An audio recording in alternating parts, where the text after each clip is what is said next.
1. Invisible backpack. Concept by Donna Gargett. Photograph by Peter Voulon. Statement. You do not outgrow dyslexia, and as a dyslexic adult that did not receive specialized tutoring or help, I still carry this invisible backpack around with me, and I am constantly challenged by my dyslexia. The hope is that my children will not have the weight of this backpack with the right resources. 2. Say Dyslexia. Concept by Donna Gargett. Photograph by Peter Voulon. Statement. The school system does not want to use the term dyslexia in general, and it is difficult to get the term added to an IEP. A campaign was started to use the hashtag #SayDyslexia. You can find this image in Wilmington on 2 digital billboards as part of a campaign to make dyslexia visible to work towards solutions. Hashtag no longer invisible. 3. The Advocate. Mary Radcliffe Harnetoe. Paintings, acrylic, and 23-karat gold leaf on wood. About the artist. My name is Mary Radcliffe Harnetoe. I'm a dyslexic artist-writer from Denver, Colorado. I started painting as a child and never stopped. I have no formal art education. My art is painted from my imagination. It's whimsical, illustrative, packed full of symbolism and escapism. My art always tells a story. Little Bird Girl is a small but impactful painting. It symbolizes the educational starvation I felt as a student. It also represents the dehumanization that happens when we neglect to look at the whole child. The tail end of an unfurling scarf from the painting, The Advocate, cascades across the painting Little Bird Girl, indicating both paintings and stories are connected.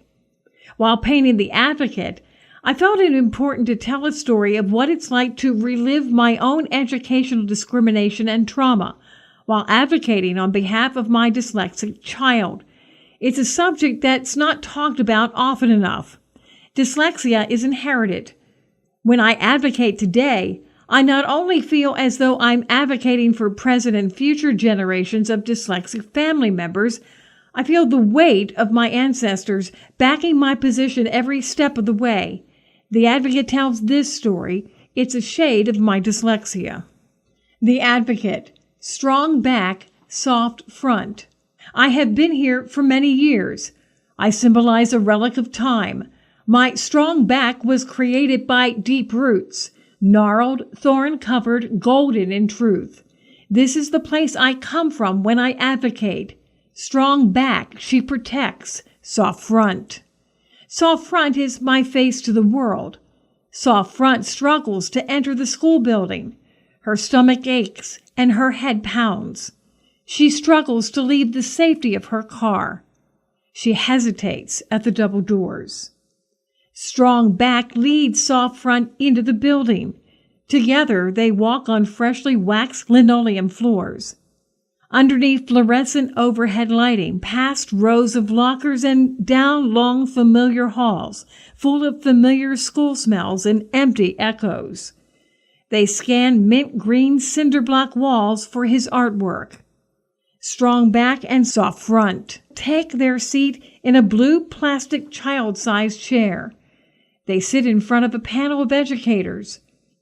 Strong back speaks on behalf of her little boy. Soft front quietly relives her childhood trauma. Strong back drives home. Soft front steps through the front door and embraces her little boy. She wakes up the next morning and struggles to get out of bed. Strong back allows her to stay there just a little longer. 4. Little Bird Girl. Mary Radcliffe Harnetoe. Statement. There I was sitting in a blue plastic child-sized chair in front of 2 educators who were trying to decide if they believed dyslexia even existed. The fact that they had a choice made me feel hopeless and isolated. As they sputtered and groped to use any word other than dyslexia, a curious thing happened. I began to disappear. First, I couldn't see my hands. Then I watched my lap go up in a thin veil of vapor. I believed for a moment that I was only a pair of blinking eyes. No one noticed, but I disappeared into a place where the D word goes. that secret place all unteachables go. I went into the dark locker of library silent oblivion and neglect. I was small in that place. My knees were under my chin, and I curled my toes underneath my body. I might have to stay here forever. My body would over time become the shape of the locker. My spine would become bent and twisted. My legs would grow into my chest. My hands and feet would resemble folded bird claws. My clothes would become fused to my skin. I would turn gray with shame and self-hatred. I wouldn't need water or food here. I would become something else, something a little less human in my hiding place. I would just sit here and I would focus on what light I could see through the little slits in the door. I'd wait here until someone could let me out, or I'd wake up, because I am dreaming. At the age of 45, I still have school nightmares. 5. Safer in here. Darlene Bell Rogers. Statement. Safe from judgment, but also captive from understanding. 6. Jim McCarthy. Saoirse and Nate Kincherat. Number 6. Reprint of oil painting. Statement. It's a mixed media piece, 510 millimeter by 410 millimeter, in which I finished on the 9/4/2016. The original is now in a private collection. Saoirse Inye Kincherat is Irish for freedom after censorship. Saoirse can also be used as a first name for a girl. The inspiration for this piece came about after a debate on my work. A lecturer once said to me, "If you can get your type of people to fit into normal society and stop creating work about yourself and dyslexia, it would be more beneficial to everyone involved." To me, this was another form of censorship, as also is the case when applying for a job. Do I, as a dyslexic or any other dyslexic person for that matter, inform a potential future employer that I'm dyslexic? Would this reduce my opportunity of securing the job? Dyslexia is a subject that there is so much information available about, but still schools, colleges, employers, and the public at large fail to see the advantages in the thinking outside the box and the perception of the world that dyslexic people have. 7. Jim McCarthy. Frustration. Number 7. Reprint of oil painting. Statement. It's a self-portrait oil on canvas 405 millimeter by 557 millimeter, of which was finished on 19/2/2015. It is now in the private collection of the Crawford College of Art and Design Library. The inspiration for this piece was in relation to my personal frustration and anguish while researching my seminar paper, Ewout Herring and the debates around the color theory, and also my thesis, Catharsis and the Reflection Through the Color Blue. I became frustrated because, having severe dyslexia, I knew the information I needed to access was in the books in the library.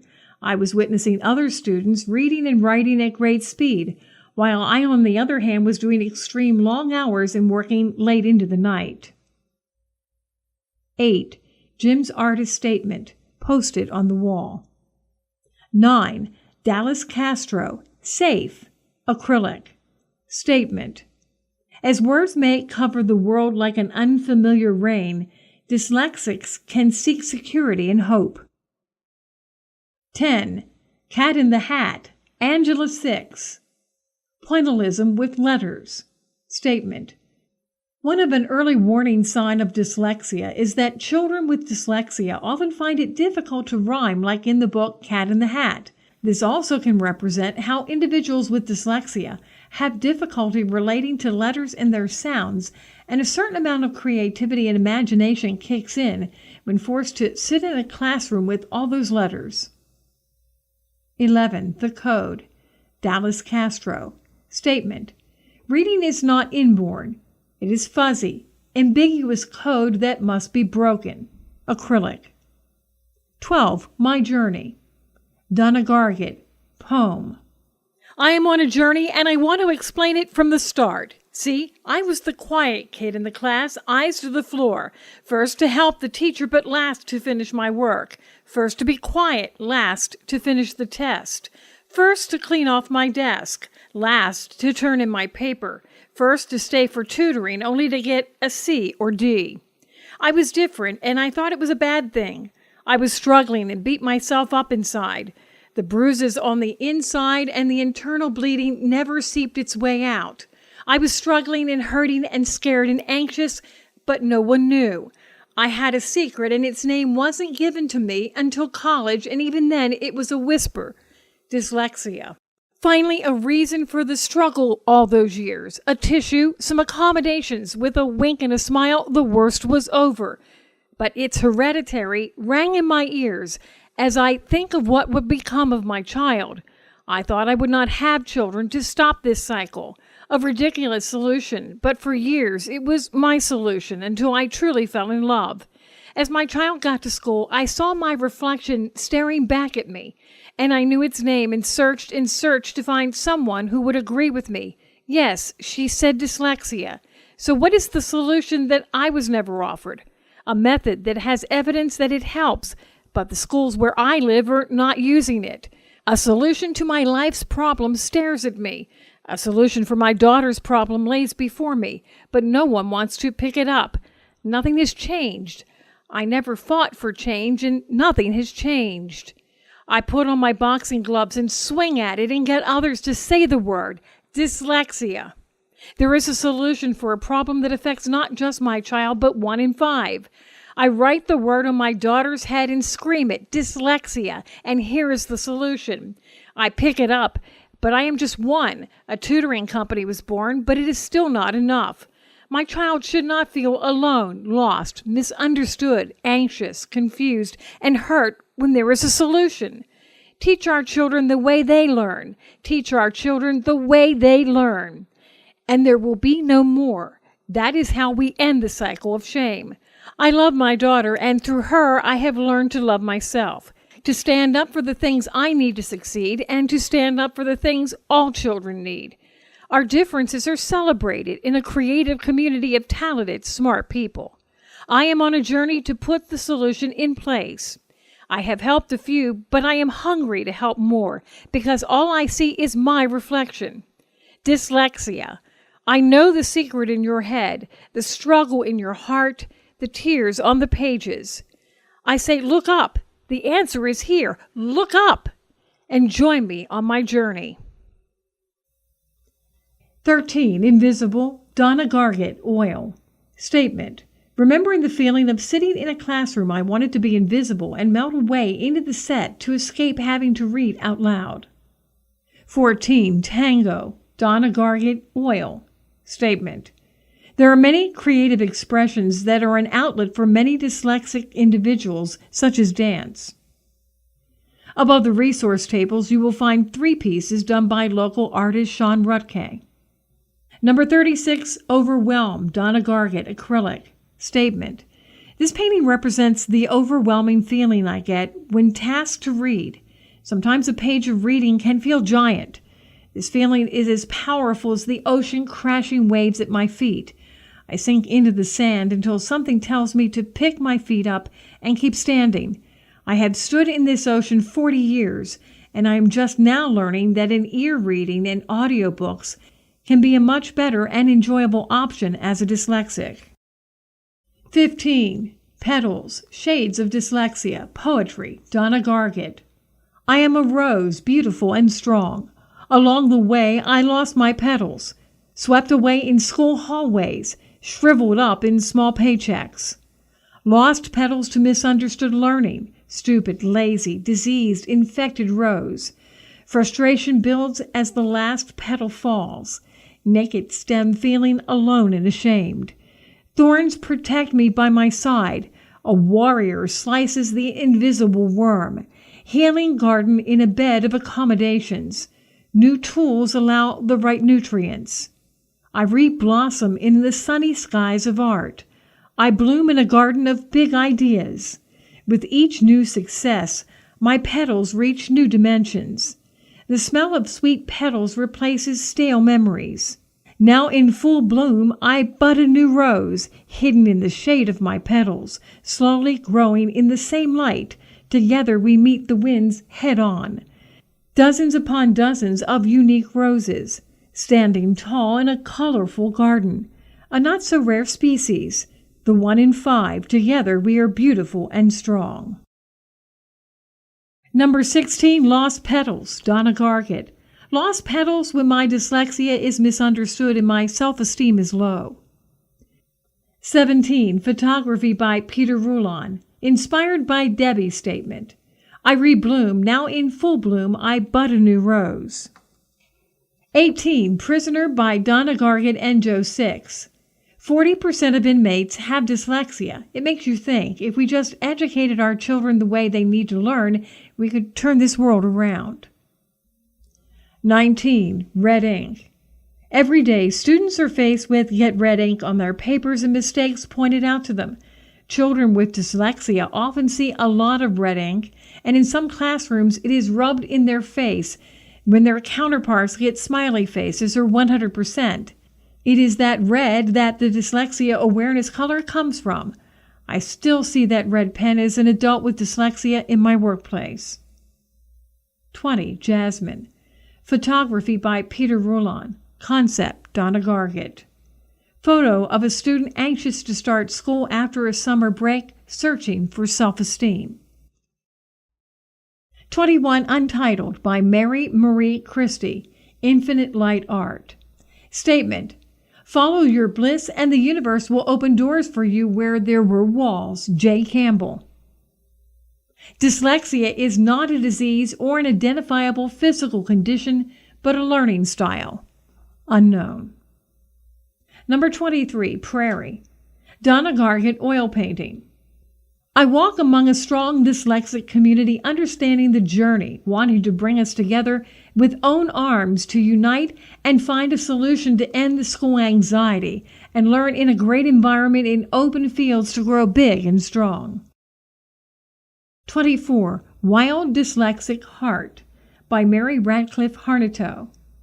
This installation piece is done in silk rose petals and is inspired by Donna Gargett's beautiful poem. Often in the dyslexic movement, we see the brain being represented. I wanted to take a moment to recognize the heart. We are the living, beating heart of the movement.